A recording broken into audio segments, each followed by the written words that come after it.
we changing the behaviour of one of our critically threatened species? As suburbia spreads, the native long-tailed bat is being pushed out of foraging areas, stopping them getting to food.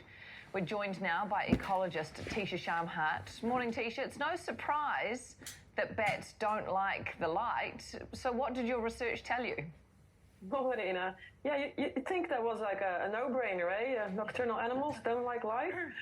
But fair enough, but there's different species of bats, say there's 1,400 species approximately, and they don't all respond the same way to lights. So we just had to make sure. And now we do know that they really don't like the lights. At least we can, do something about it, because how big of an effort is it to turn your lights out outside? Yeah, so tell me about the impact of, this is obviously suburbs spreading out, taking over land that used to be forest or bush, where these bats would fly into or live to get food. And then because people are, leaving porch lights on, or is this all kinds of lights, your living room and your kitchen lights? Yeah, every light. Think if you walk outside in the woods and you look around, you can still see lights in the distance, eh? So light pollution goes pretty far. So even if you don't have outside lights and you leave your curtains open, it's light spill, it's light pollution everywhere. And bats just tend to, long-tailed bats, in my study we saw that they just changed their behavior with arriving later or vocalizing later at the location of the lights. And the numbers they just dropped significantly. And when you're such a small mammal, every wing flap is one too many. So if you change your behavior because there's a light introduced, it costs you much energy. And you might miss, that feeding frenzy, that moment where all the insects come out in the evening.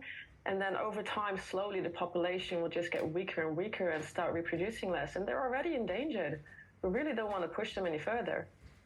Tisha, what areas of the country are we talking about when we look at where these bats are living, or where you think that this behaviour might be happening, where we're seeing a lot of urban sprawl?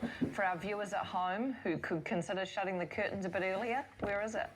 Oh, bats are everywhere. It's just because we don't think they're somewhere doesn't mean they're not there. We just might not have looked. Like if you look at the road and you don't see a car, that doesn't mean there's never a car. It just means at that moment that you look, the car didn't come by. So same with bats. They're very fast. They're very elusive. And so I live in the Waikato, and the reason I study here is they're in Hamilton. There's heaps of bats. Well, heaps. There's bats in Hamilton. So this either means they're so desperate that they're just running out of room that they come to the city, or it's just this population has adapted a little bit better. But either way, it's depressing. Yeah, how concerned are you that you are now seeing bats in a really urban environment? Well, it's nice to see that they can adapt, but it's not going well with them. I'm very concerned. We know next to nothing about our bats compared to overseas. There's so many studies in Europe and in America and Australia. They know much more about the bats than we do, and we just need more research, because right now we're just fighting the symptoms but not the disease. Does that make sense? Yeah, it does. I'm just a bit worried for your research, what you're telling us about bats, though, because it kind of sounds like, what do? We can't stop people building houses and spreading out even further. Is there anything we can do in the meantime until we do have more information and more research? Oh, there's heaps you can do. Like anybody, just first of all, turn off your outside lights. But if you want to help bats in general, really easy. If you have a cat, don't let it out. Or just don't get a cat, because they go on feeding frenzies and they just kill an entire roost within minutes. And if you have, I know cost of living crisis, but if you have a buck to spare, there's bat research organizations. Actually, I created a charity for more bat research because there's not enough out there. It's called BRO. Sorry, I'm just promoting here my charity. That's all right.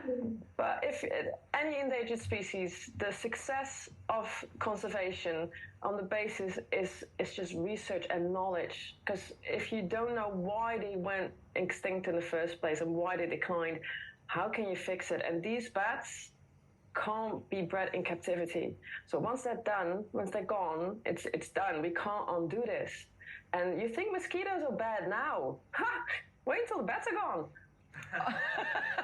Okay, that might have to be a conversation that waits for another day. Tisha Shamhat joining us from the Waikato this morning. Thank you very much for your time. Cheers. Before we get to your